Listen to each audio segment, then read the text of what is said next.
1, 2, 3, 4. 1, 2, 3, 4. I was muted. Now I'm not muted. 1, 2, 3, 4. 1, 2, 3, 4. 1, 2, 3, 4. 1, 2, 3, 4. 1, 2, 3, 4. Nothing. Okay, so okay.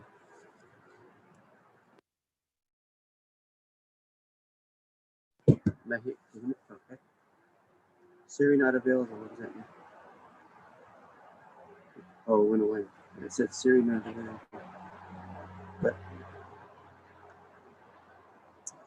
let me double check.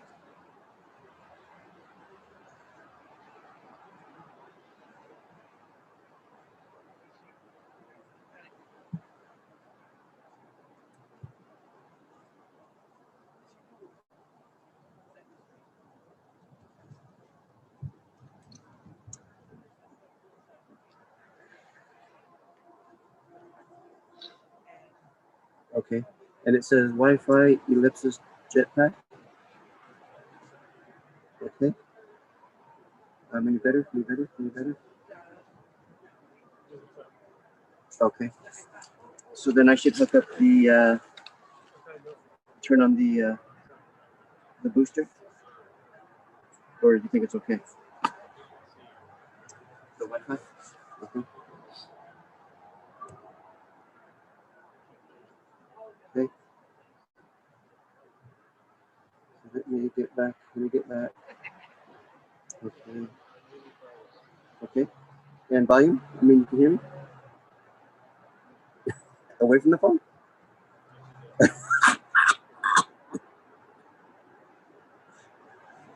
Okay. Great. Thank you. Thank you. Let me know. Are we set up? Where's that?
New York, New York.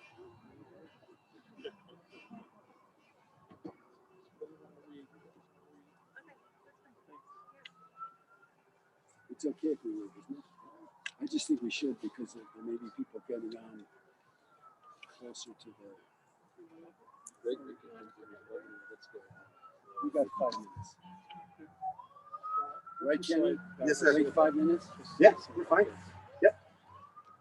I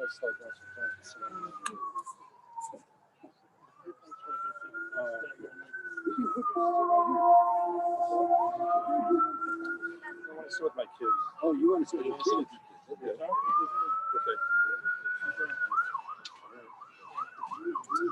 Maybe they don't want to sit with you. I would hope not. You hope they wouldn't want to sit with you. I hope they would want to sit with me.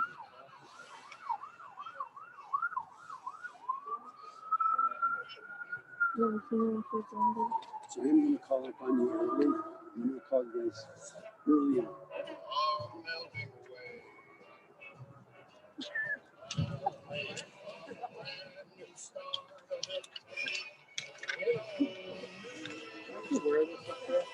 Sorry?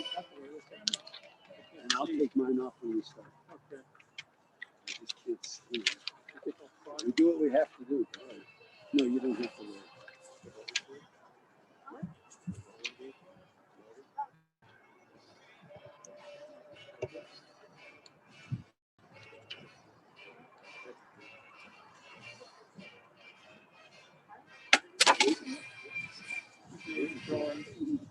Throwing some hell.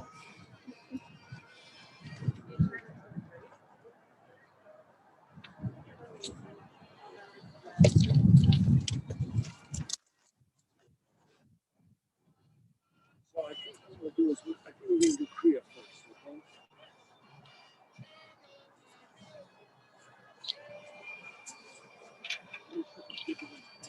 So if you stand up with me, both of you, please.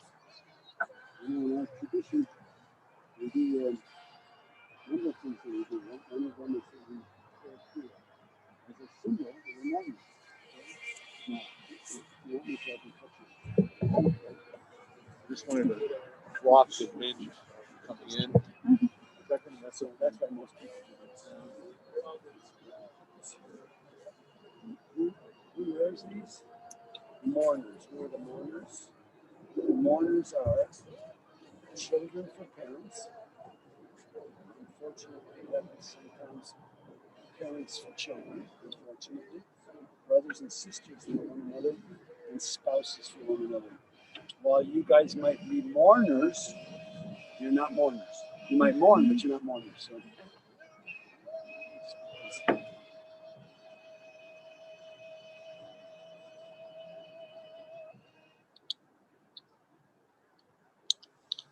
So, would you say with me, Baruch, Atah, Adonai, Eloheinu, Melech, Haolam, Dayan, Ha'emet. Praised are you, O Lord our God, ruler of the universe, you who art the righteous judge. Now it's just been pre-toned, so why don't you tear it up? Okay? Let's just tear it up a bit. There you go, that's good. Good, good. Some people will wear it for a week. Some people will wear it to make it home. It's up to you all. Okay?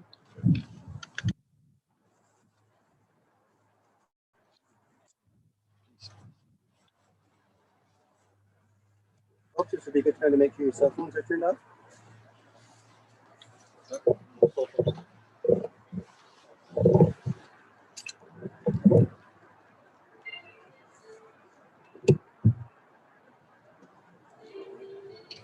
Kenny, are we ready? We're ready.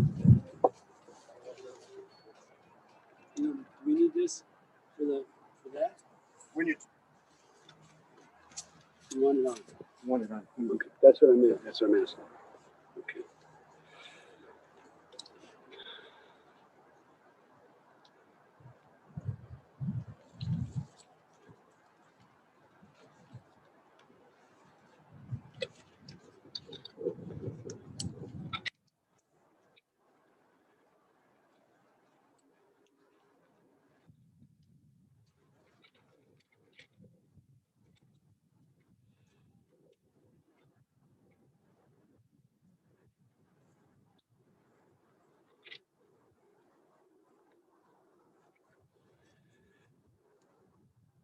Soinai el heharim me'ayin yavo Ezri. Ezri me'im Adonai oseh shemayim va'aretz. Al yitein lamot raglecha al yenum shomrecha. Hine lo yenum v'lo yishan shomer Yisrael Adonai shomrecha. Adonai tzilcha al yad yaminecha. Yomam hashemesh lo yakeka. V'yareach b'layla. Adonai yishmorcha mikol ra. Yishmor et nafshecha. Adonai yishmor tzedcha v'oecha mi'atav v'yarulah. I will lift up mine eyes unto the mountains. What is the source of my help? My help comes from the Lord, maker of heaven and earth. God will not let your foot give way. Your protector will not slumber. Behold, the guardian of Israel neither slumbers nor sleeps. God is your guardian. God is your protection at your right hand. The sun will not strike you by day, nor the moon by night. The Lord will keep you from all evil. He will keep your soul. The Lord will guard your going out and your coming in from this time forth and forevermore. Eloheinu v'Elohe Avoteinu, our God and God of all generations, thou who governest all things with infinite wisdom and mercy, and who guidest the destinies of all of humankind. As a parent have you loved us and showered your blessings upon us. Therefore we shall not murmur even when sorrow befalls us, but with humility and unfaltering trust we shall accept your decrees. In joy and in sorrow alike we praise your goodness and acknowledge your justice. We remember that we are but strangers upon earth. Like a shadow, our life flees away. Help us, O God, so to walk in your sight, that when the few years of our earthly pilgrimage are ended, we may be ready to meet our end with tranquil mind. To thee we look for comfort and strength. When one of our beloved is taken from us, and a link is broken in the chain of love which binds us together. Though we walk in the valley of the shadow of death, we shall fear no evil, for you are with us. Be praised, O eternal our God, in all your dispensations, and sanctified be your name, now and forevermore. There is perhaps no piece of literature that is used more often at a moment like this than the words of the 23rd Psalm. People often ask, why do we read the 23rd Psalm at a moment like this? And I suppose that the simple answer is that it says, yea, though I walk through the valley of the shadow of death. And that's good enough reason. But I learned a long, long time ago from one of my own professors that the reason that King David wrote the psalm as he did was because he was saying to mourners, to the two of you, to this family, not to get stuck in the valley of the shadow of death, to walk through it. And there are ways of doing that. It's important for us to remember that this is a process, this grieving. You as sons, grandchildren, daughter-in-law, you are the ones who have to grieve. And it's not an easy process, but you do have to walk through that, not to get stuck. So I'm going to read the psalm in Hebrew, and if you know it, you'd like to say it with me in English, and we'll say it in English after I've read it in Hebrew. Please feel free to join me. Adonai roi lo echsor bino deshe yarbitzeni al mei menuchot yinahaleni. Nafshi shovev yancheni b'maglei tzedek leman shemo. Gam ki elech beget samavet. Lo irara ki ata imadi. Shivtecha umishantecha hema yenachamuni. Ta'aroch lefanai shulchan neged sororai. Shanta v'shem en roshi kosi ravaya. Ach tov v'chesed yerdafuni kol yamei chayai. V'shavti b'veit Adonai la'orech yamim. The Lord is my shepherd, I shall not want. He maketh me to lie down in green pastures. He leadeth me beside the still waters. He restoreth my soul. He guideth me in straight paths for his name's sake.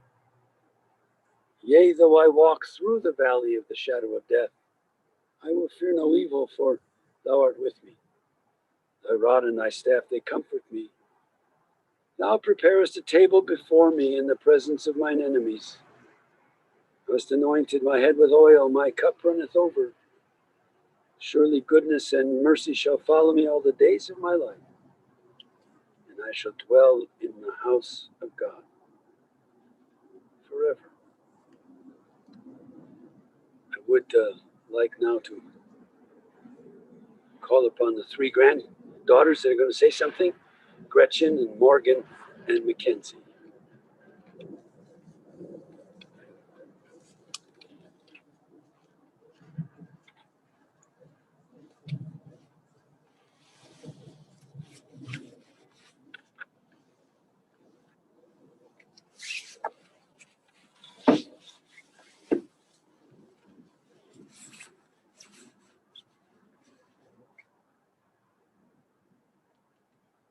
And now the end is near, and so I face the final curtain.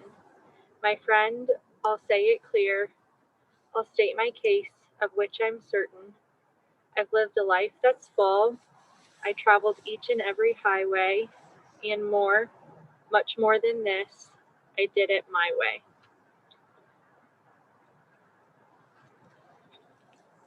Regrets, I've had a few, but then again, too few to mention. I did what I had to do and saw it through without exemption.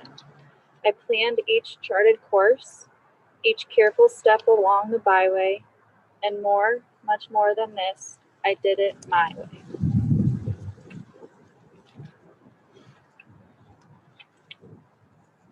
Yes, there were times, I'm sure you knew, when I bit off more than I could chew. But through it all, when there was doubt, I ate it up and spit it out. I faced it all, and I stood tall, and did it my way. I've loved, I've laughed and cried. I've had my fill, my share of losing. And now, as tears subside, I find it all so amusing. To think I did all that, and may I say, not in a shy way. Oh no, not me. I did it my way.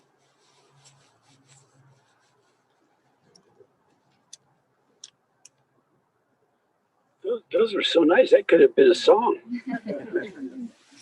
Doug?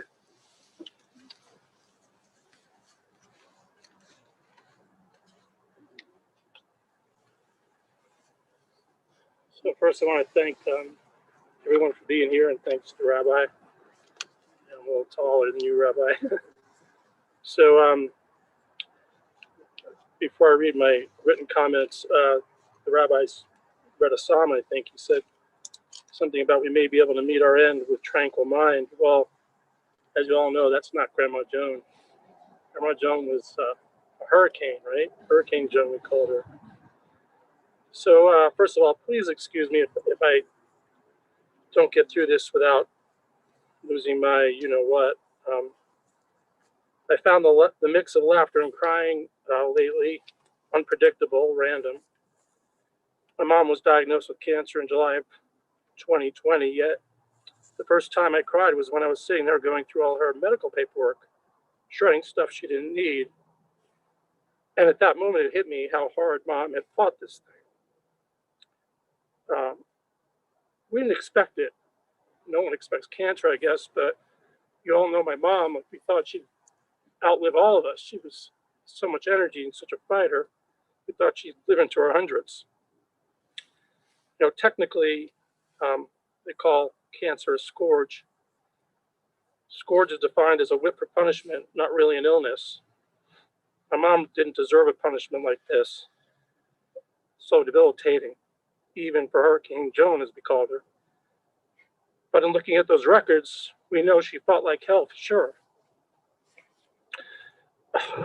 All the chemo, immunotherapy, lab work, hospital visits, sleepless nights, fatigue, malaise, etc. And yes, at the top of GJ, Grandma Joan's list, loss of vanity. the very end, she refused to use a cane, a walker, or anything that would spell defeat. She would only use a wheelchair, forced to, in order to get to appointments. Hell, she was still ordering lacy underwear that I got in the mail, and dare say it, something called cellulite reducing massage oil weeks before she passed.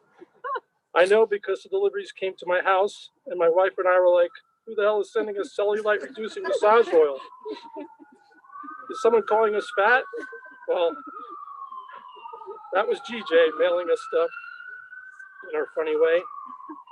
She repeatedly texted my wife in the weeks before she died, demanding that they make a quote-unquote beauty parlor appointment, as she called it, and go get mani-pedis, even though she couldn't eat, get out of bed, or even read the New York Times. I used to swear off mani-pedis, too manly for that, but GJ got me a gift certificate for one, and we went together a couple of months ago. So, in her honor, because it actually feels pretty damn fantastic to be pampered GJ style, I will now go regularly for mani-pedis. Speaking about my mom, or Hurricane Joan, or GJ, or JD Designs, or may God strike you down if you call her by her middle name Zelda, or even worse, Joanola, the nickname her Grandma Edith gave her, there is no one good place to start or end a eulogy, because my mom was not typical. So I found myself jotting down anecdote after anecdote. I have so many. I'll save most of those for a private letter, as the rabbi suggested, or for another day I stand here with my mom one-to-one. By then, maybe her headstone will be ready. It will read eternal love for her request, classy and timeless like her. Yet, the design of the physical stone itself, well, let's just say you have to know my mom to know that it has to be just right. While mom was laying at Anschutz Cancer Center with a broken hip and stage 4 cancer, totally miserable, not able to find a comfortable position for more than 5 seconds, she had me on the phone in the hallway with Ericsson's Monuments, trying to explain exactly how the stone should be carved. She was like the Goldilocks of monuments, or some famous sculptor directing how to carve a masterpiece. She's an artist and designer, I told Sarah at Ericsson's, so bear with me. Most folks would go for something pretty basic, with the front all polished and maybe some Hebrew saying under their name. But my mom wanted the stone to have a slant at the top, not just a rectangle, and have them leave a third of the front top area, just a smidge, not too much, a few inches, she said, unpolished for dramatic artistic effect, like a Henry Moore sculpture. So there I stood in the UC Anschutz hallway, trying to explain and draw out what the stone should look like, while my mom was in her room fighting for her life. How effed up is this, I thought to myself, but maybe not so effed up after all. In the end, I figured out why I couldn't come up with one theme for my mom for today, one way to start, because she was not a stereotypical New York Jewish mom. Now, don't get me wrong, there was a big part of her DNA and persona that was a New York Jewish mom. Almost every long distance call or text started with the standard, I was wondering when you were going to call, or I haven't heard from you in ages, or why haven't you returned my calls? Sometimes I would just shrug it off and say, Mom, can we start over? How are you today? Other times I would be admittedly more frustrated and call her out with a Mom, we just talked yesterday. Or we talked over the weekend. And she'd say, of course, I don't think so. I don't remember that. One time I got so frustrated, I sent her a copy of my itemized Verizon call log, highlighted with her number, the same home number we had since we were kids that used to start with Flushing 7. It was such an old number. But GJ never let the facts get in the way of some tried and true Jewish guilt. She had it down pat. Hers was not just a Jewish guilt trip, but more like a guilt timeshare. You loved seeing it. You loved visiting it, but you also had to pay those annoying regular dues and were stuck with it for life. Except now, of course, I miss it. Hold on a second. But as I said earlier, there was way more to GJ than the typical New York Jewish mom. She had a bit of wanderlust and fierce independence of Jenny, the mom who Glenn Close played in The World According to Garp. In some ways, this was the world according to Joan. As a single woman in the 50s, before all the 1960s hippie freedom stuff even hit the landscape, and women were supposed to stay at home and be stay-at-home wives and not work, my mom had other plans. She convinced her friend Peggy to go with her on a cross-country Greyhound bus trip from Brooklyn all the way out west. That wanderlust never ebbed in her. When I was just 6 and my brother was 8, she and our dad took us on a long car ride throughout Europe. England, Norway, Sweden, Denmark, West Germany, Paris, France, I used to say and repeat. The woman who was afraid to ride a bicycle and basically afraid of heights drove with us through the fjords of Norway with barely a few pebbles of road between her family and our untimely demise. After her divorce from her dad, she went on to travel to Israel, Egypt, Brazil, Cuba, and China, to name a few, even into her 80s. The Switzerland trip that she was planning for us, I guess, was her swan song in that never-ebbing wanderlust. That same wanderlust led her into a career in the arts. She always had told us she dreamed of going to med school.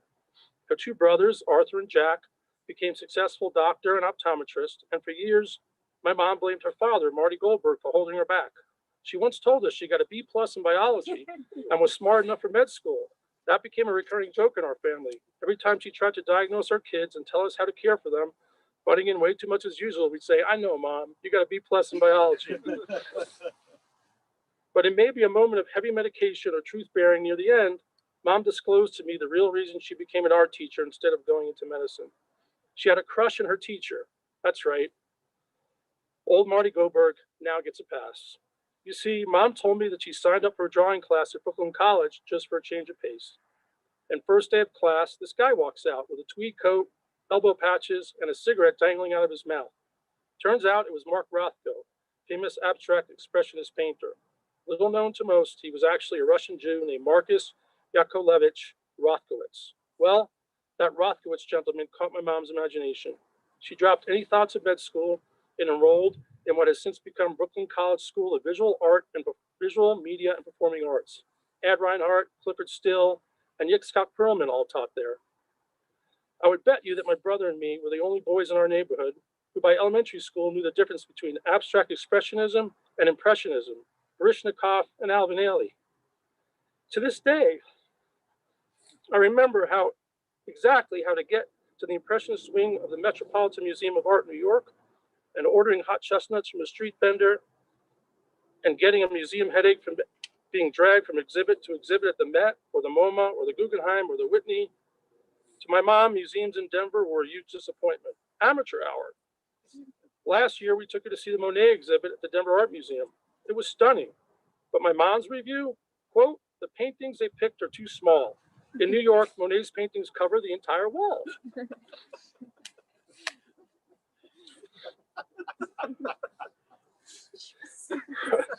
Her design sense, unfortunately, extended to clothes.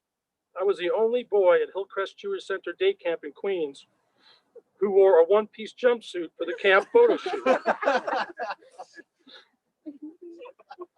She passed her design sense onto her sons.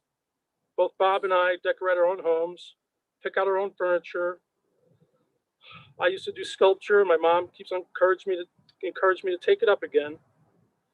And when she passed away, and I was clearing out her closet in Denver, it took me over a whole day because she had over 100 black and white designer Calvin Klein outfits. Goodwill scored big that day. One moment. One of my high school friends' moms recently wrote online when she heard of my mom's passing that my mom saw space differently and with great imagination. That was spot on, so thank you, Miss Fischel. My mom, as you all know, was not very gifted at giving people their personal space. She had very little filter, was in your face, and often said things that shocked you, even though you had heard her say those similar things before. She often would yell at waitstaff, summoning them across the restaurant to bring her a straw or another roll to eat before dinner, and then tell them she shouldn't have to wait so long for service. Underneath her brashness and pushiness, which got worse with age, I admit, she was a lifelong guidance counselor, wanting to counsel everyone to be their best. In middle school, I got a 92 on a chemistry test, and she said, "What happened to the other 8 points?" When my daughter Ems was in elementary school, my mom was already talking to her about Ivy League schools and how she needed to be well-rounded for her college applications. Sometimes she was endearing, other times she came at you with unflappable energy and determination. Like a hurricane, you knew she was coming. That's why we called her Hurricane Joan. At times she was going to whip up a storm, yet she still managed to surprise and shock you, coming at you with a new, unexpected angle or twist. Mom had a long, successful career as a high school and part-time college arts professor in New York, and also worked as a school guidance counselor. Her students to this day rave about her. She must have saved the over-the-topness for her family because her students still talk about how the mark she left in their lives. To this day, some of her students get together and the discussion inevitably turns to their paint and drawing teacher in Bayside High School who had inspired them. One of them wrote recently, upon hearing of Mom's death, her wiseness was a careful blend of cultivation and restraint when it came to her art critiques. To which my brother and I laughed and said, well, I'll be damned. During the end of and after her teaching career, she opened an interior design business. She also worked at furniture stores like Ethan Allen, where she met a lot of her clients. One day, a high school friend of mine, Eve Garriotts, and her husband walked into Mom's Ethan Allen store on Long Island after probably not seeing my mom for 20 years. And the first thing my mom said to Eve was, Eve, I liked you better as a blonde.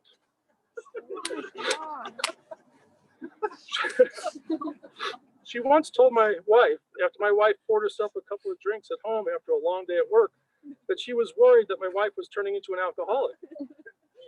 Yet my mom also, well into her 80s, was quick to demand vodka straight on the rocks because she felt like having one. Every time she visited us, she would comment on the wall needs to be taken down, or this wall needs to be painted, or what landscaping needs to be done. If Frank Lloyd Wright was her son, she would tell him how to design his house better. Yet other times, Hurricane Joan was kind and gentle, either brushed you with just a bit of sarcasm or showered you with pure love. She would send tons of holiday gifts for the grandkids, offering them, wrapping them in enough bubble wrap to threaten all the world's ocean life. She would pay for dance classes or do art projects with Emerson in the basement, encouraging her imagination. Just a couple of weeks back, my wife was kneeling by my mom's bed in home hospice. My mom turned to her and said, I'm grateful to have had you in my life. Now, keep in mind, that was shortly after my mom had yelled at me for buying her prune juice and Miralax instead of prune juice and milk and magnesia because the store didn't have any milk and magnesia left. The doctor said milk and magnesia, not Miralax. Don't you listen to anything? And then she leaned over to the caregiver and said, he never listens to anything. Just minutes after, she had already leaned over to me and told me, that aide has no idea what she's doing. To which I replied, because my mom was hard of hearing by then due to age and cancer, Mom, you know, you're yelling and the aide is standing right here and can hear everything you're saying. To the very end, my mom would not be pigeonholed. She would yell at nurses at Anschutz and caregivers in her home and treat the front desk concierge in her Denver apartment building like they were her personal New York super, like that Carlton guy in the Carlton the Doorman and Rhoda. Yet they all came for some reason to love and adore her. They would deliver her New York Times to her door and call to check on her daily.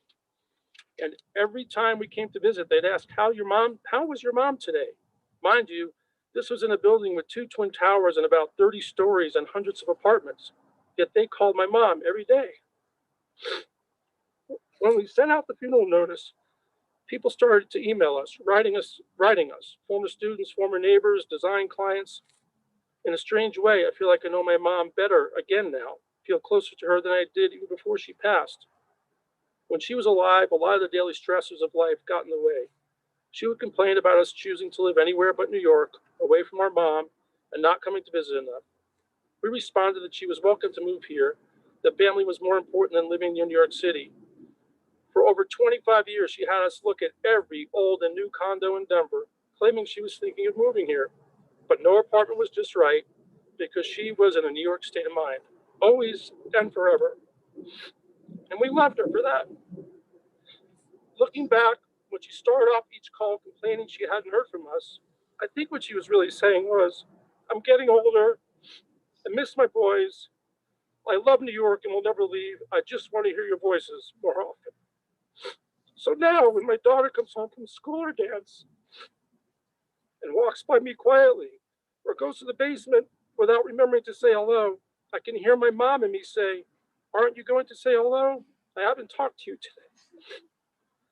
Like that old Cat Stevens song, Father and Son, except it was mother and son, and now it's father and daughter. We repeat the same things, I think, to myself, and time passes.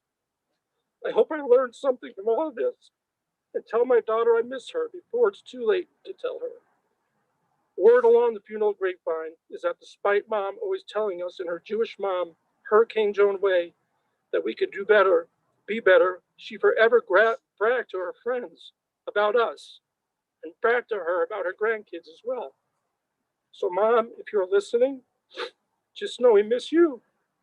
We love you for not just being one way, one thing, but for being our everything.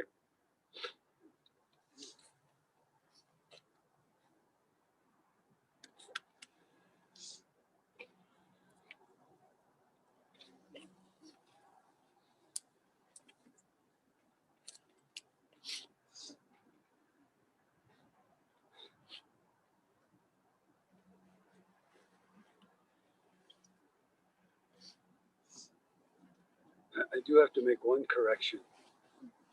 It's all right. Beautiful. Really, it's just beautiful. And the humor is not lost on any of us.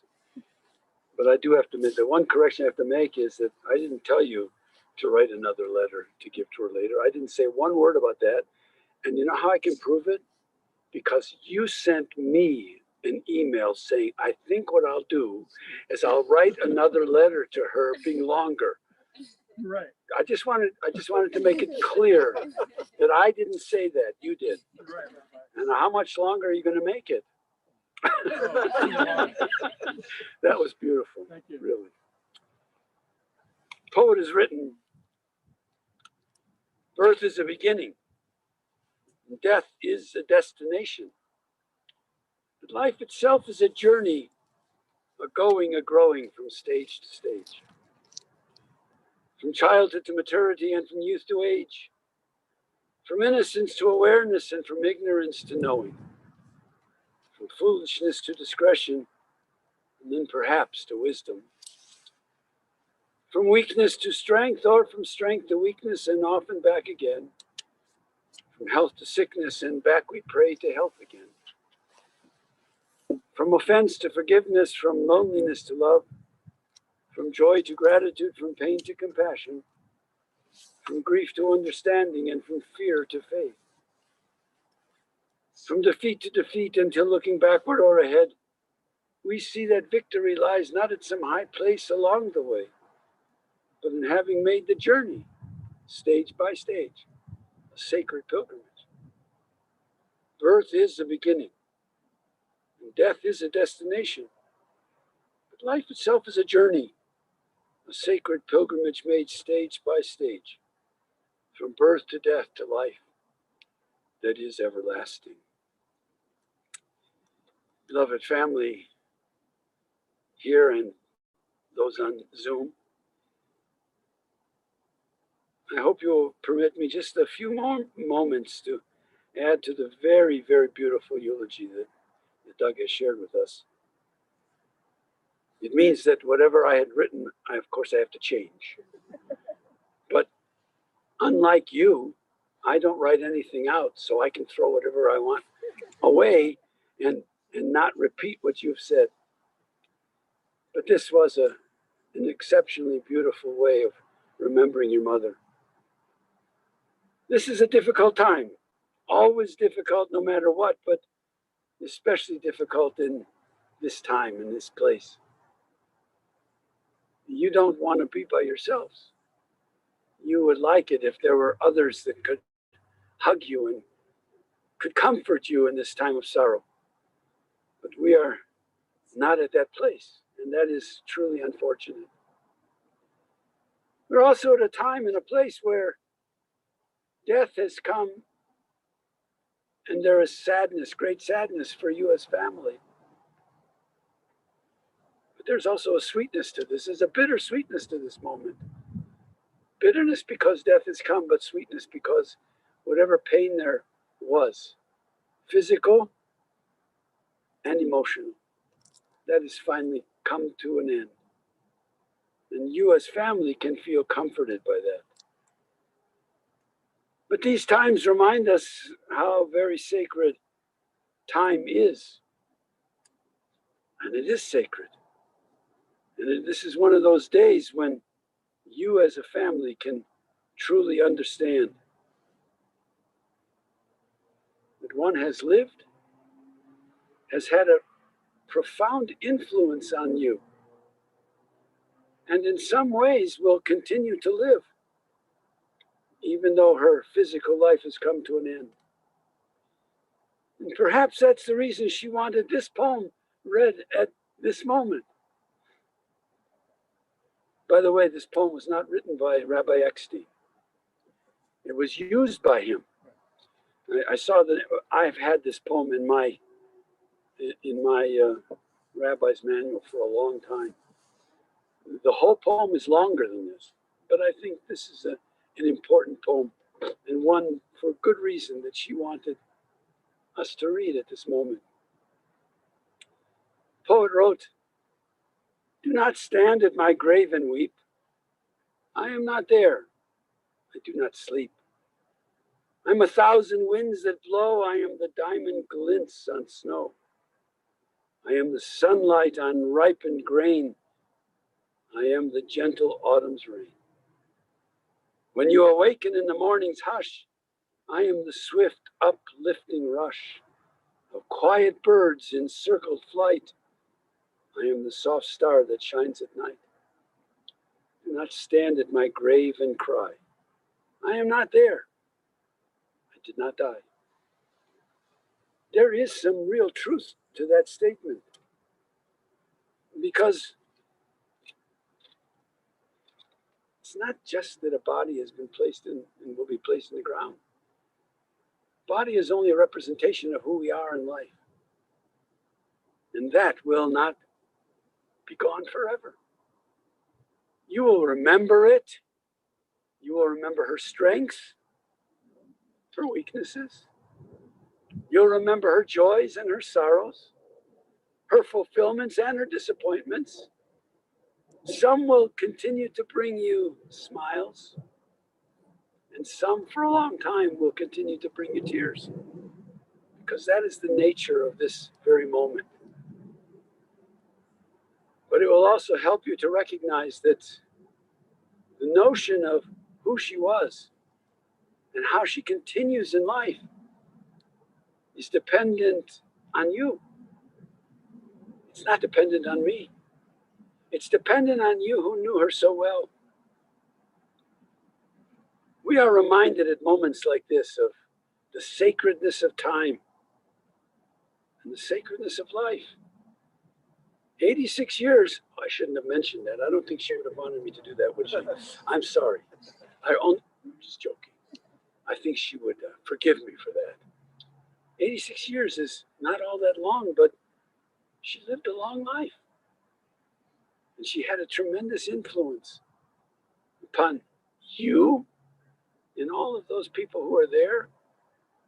And I did hear and read that letter sent by one of her students. And it was a beautiful representation of somebody who has, throughout the generation, has had an influence upon their lives. They did not have to write that to you. They could have said, "Oh, I remember her. She was wonderful and she did." But they did write it to you because they wanted you to remember that she had an influence and that the influence is not going away. It's important that that's what this moment is about. I do believe with all my heart and soul that there's a purpose in our being together. This is a time for you as a family to grieve. Bereavement is important. Tears are important. And it's important that each of you as a beloved family will grieve appropriately for her loss. This is also a time for wonder and for us to think about what happens when we're gone. Sometimes people wonder about that and say, well, what's our life after life about? I always think that it's important for us to recognize that no matter how many we are here or how many are out there, we all have different ideas about what will happen to us when we die. And none of them is beyond the scope. Each and every philosophy of life and life beyond life, they're all important. People ask me all the time, I say this, people from Feldmansville, bear me out. I say this all the time because I think it's important. People ask me all the time, Rabbi, what's going to happen when I die? And I say, I have two answers. Number one, I really don't know. I've not been there. And number two, I am not anxious to find out. And while we may laugh at that, the truth is that whatever it is we believe, there's a wonder to that. There's a mystery to death. We ought to understand that mystery as best we can as individuals. Third task for you is to find out that this is a time to recall who she was in her highest moments of living. And some of those higher moments are moments in which she was that hurricane that you refer to. Some of those highest moments were the fact that she didn't always have the filter that you thought she ought to have. Those are important moments. But it's important for you to recall who she was with her strengths and her weaknesses, because that will help to make each of you a better person. And lastly, and I say this especially to you, her grandchildren, you have a special task at this moment. And that is to take some aspect of her life and emulate that task through your own lives. You don't have to be who she was entirely, but to take some aspect and do it because that's what she would have done. And every time you do that, you will say to yourself, boy, I remember Grandma Joan. She used to do it that way. And you'll do it that way. And you'll pass it on to the next generation. That's how we give immortality to those that we love. So let me just take a couple more minutes to share with you what I learned from the two of you the other day on the phone. And even though, Doug, you were in the car, you were very helpful in what you shared. Her legacy, it's a unique one. Not just unique because she was an artist and all of that, although that is part of who she was, but unique because in every facet of her life, she saw herself as unique. She saw herself as one who had special ways in which she saw the world. She was a lover of life. She had a zest for living. And as you told me, she lived each day to the very end of her life. That's important because she thought that maybe the next day would be the end or the day after. She lived each day because that was important to her. She was that teacher of kids and used those talents that she had to teach kids to make sure that other people's designs in the homes that they created would be utilized. Interior design is not an easy profession, but she was one who understood it. And I was told before we started the service that she designed her own stone that will go on here, and that it was very creative because that's who she was. We don't all have that kind of creativity. We're all good at perhaps at what we do, but she was excellent at what she did. She was that lover of New York City and all that it offered. The theater and the music and Lincoln Center and jazz. I do have one gripe, however. She hated the food in Denver because she loved the food in New York. And she's correct in some ways, but there are still good ways in which we can enjoy food here in Denver. She loved that travel, and she loved the fact that she was a vibrant personality. She was colorful and energetic, and she was relentless. I just have to say one thing. My mother-in-law is buried in this cemetery, and on her stone is the word relentless. So when you told me that the other day, I said to myself, I'm listening to all the things you said. She was just like my mother-in-law. That is a wonderful quality to have, not to give up on anything.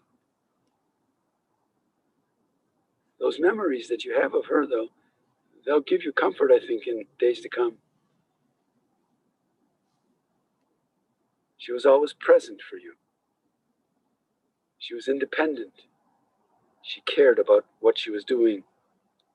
She left that mark on her students. And people loved the fact that she had those wonderful gifts that she shared and the artistic flair that was hers. And she always let you all know where she stood on any given issue, which means sometimes we would say that she was opinionated. I can't imagine that a relentless Jewish mother from New York would be opinionated at all.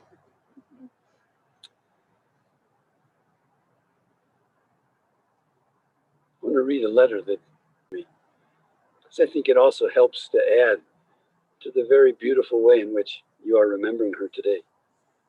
Dear Mom, I want you to know how proud I am of you and how much I'm going to miss you.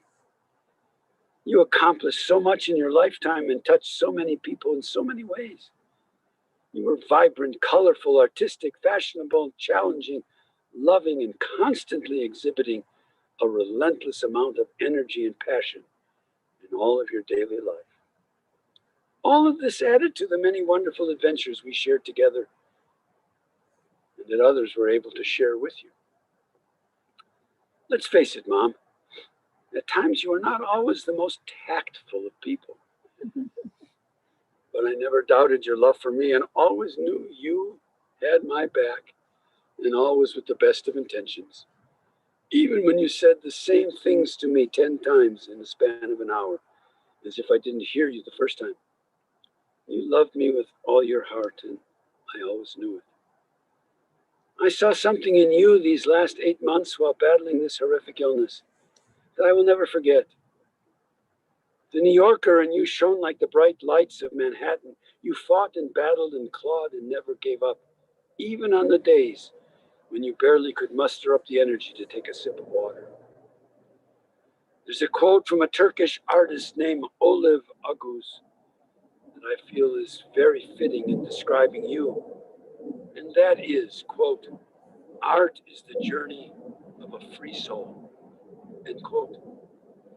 As an extremely artistic person, you always were a free soul, Mom. And truly an independent spirit. We recently talked about how you pass this trait on to me. And I see it and live it every day. And will always share that with you. I will forever love you, Mom, and just want to say thank you for all you did for me and for all of the experiences and laughter we shared together. I'm sorry we never made it to Switzerland together, but you will be there with me in spirit when I do make that journey. Forever in my heart, Robert. Both of these beautiful sharings tell us something about this wonderful person whose life has been lived and whose memory I hope will continue to be rehearsed by you and her family.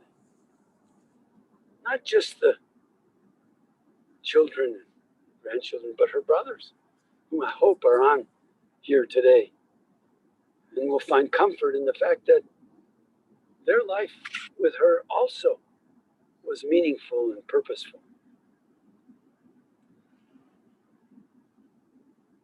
I didn't have a chance to share this with you the other day, but I really think she understood what I want to share with you now. My favorite cartoon. My favorite cartoon is a Charlie Brown and Snoopy cartoon. They're sitting on a pier looking out at the ocean. And Charlie says to Snoopy, Snoopy, one day we're all going to die. And Snoopy says, yes, Charlie, but on all the other days we are not. And that's who she was.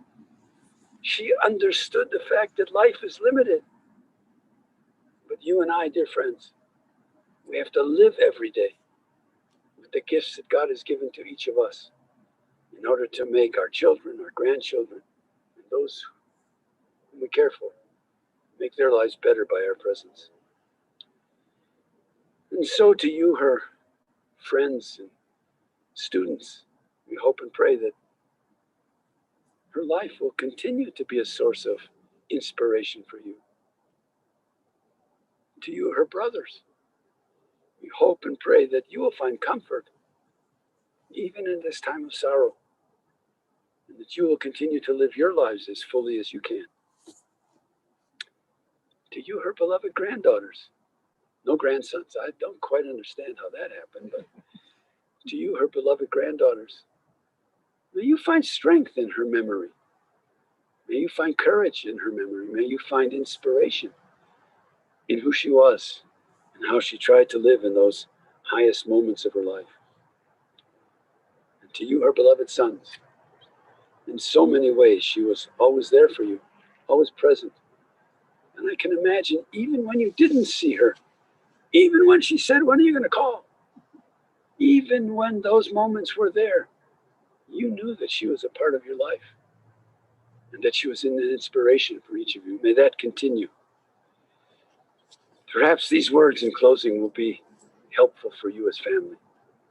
The poet wrote, "When I die, if you need to cry, cry for someone walking the street beside you. And when you need me, put your arms around others and give them what you need to give me. You can love me most by sharing your joys and multiplying your good deeds. You can love me most by letting me live in your eyes and not in your mind. And when you say Kaddish for me, remember what our tradition teaches. Love doesn't die. People do. So when all that's left of me is love, give me away." We hope and pray that those words will help you in the days to come, and that each of you will find strength and comfort in the beautiful life that she has lived. Adonai Natan v'Adonai Lakach, Yehi Shem Adonai Mevarach Me'atav Yad Olam. God has given, God has taken away. Praise be the name of God, now and forevermore. And let us all say together, Amen.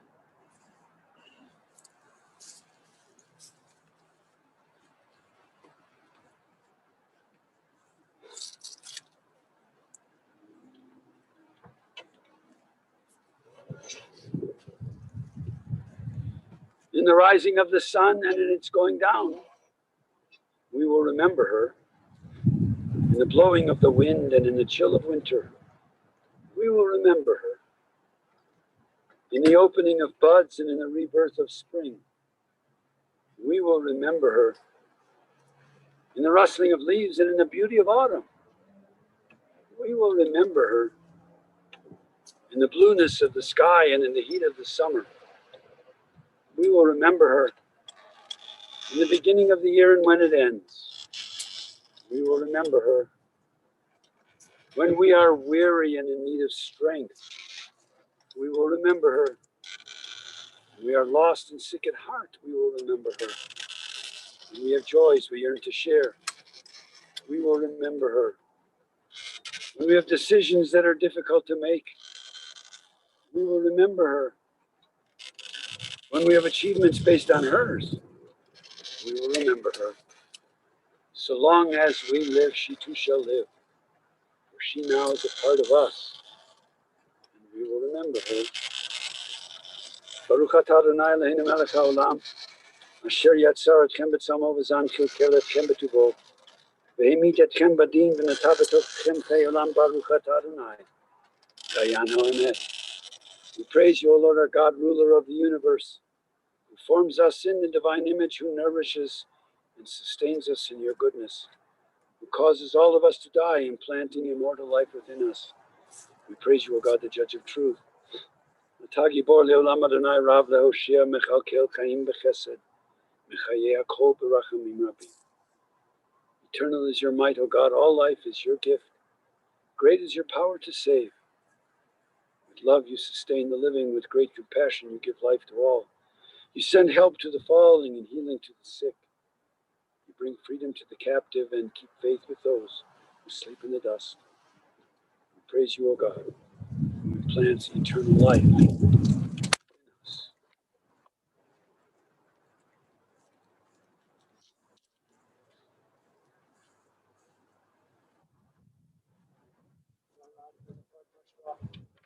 Thou art, and unto dust thou shalt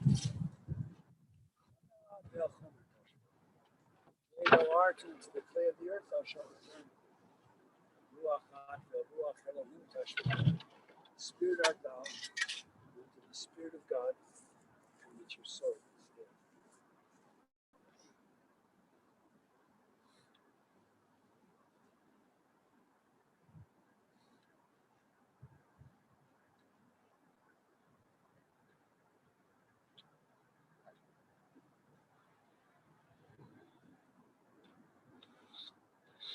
The dust returns to the earth as it was. The Spirit returns to God who gave it. It is only the house of the Spirit which we have laid within the bosom of the earth. The Spirit itself cannot die, for here too our dear ones continue in the loving remembrance of those to whom she was precious. Grant her that everlasting peace which you have prepared for us in the world to come.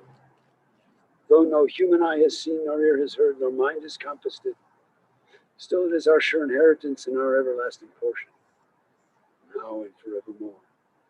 So I would ask you now, dear family, to please rise, that we might recite together the words that have been hallowed by centuries of faith, the words that have been glorified in our tradition, the words of the Kaddish Torah.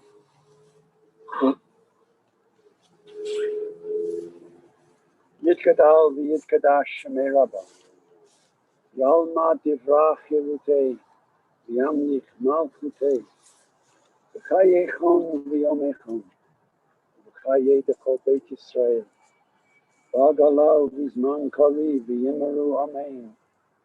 Yehei shemei Rabba mivorach le'olam v'le'ol maya. Yitbarach v'yishtabach, v'yitpa'ar v'yitramam v'yitnaseh, v'yitadar v'yitalev v'yitalal shemei d'kutsha b'richu. Le'ela min kol birchata v'shirata, tushbechata v'nechemata, da'amiran v'yalma v'yimru amen. Yehei shalom arabo min shemaya v'chayim, aleinu v'al kol Yisrael v'yimru amen. Oseh shalom b'mrama, hu ya'aseh shalom, aleinu v'al kol Yisrael v'yimru amen. Yel malei rachamim shochin b'amavim, Ametzei menucha nechona tachat kanfei hashekhinah, im kedoshim utahorim kazohar harakim hazirim, et nishmat yakirenu shehalacha l'olamah. Bal harachamim, yaskireh b'seiter k'nafav l'olamim, vayitzror b'tzror hachayim et nishmatam, Adonai hu nechalatav v'tanuach b'shalom, al nishkava v'nomar amen. O God, full of compassion, eternal Spirit of the universe, grant perfect rest in your sheltering presence unto Joan Cohen, who has entered into eternity. O God of mercy, let her find refuge in your eternal presence, and let her soul be bound up in the bond of eternal life. Be thou her possession, and may her repose in peace. The departed whom we now remember has been called unto the peace of life eternal. She shall still live on earth in the acts of goodness she has performed, and in the hearts of those who will ever cherish her memory. We pray that the beauty of her life will ever abide among us all as a living and loving benediction. And may the source of peace send peace unto all you who mourn. And may God comfort all the bereaved among us, among Israel, and all the nations and the families of earth. And let us all say together. Joan, lech tishalach varna, go your way, for God has called you. Lech varna yemach, go your way, and may God be with you. Halach lefanecha tzidkecha kevod Adonai yasecha. May your righteousness go before you, and may the glory of God receive you. And let us all say together. Folks, this concludes our service. Thank you. Thank you.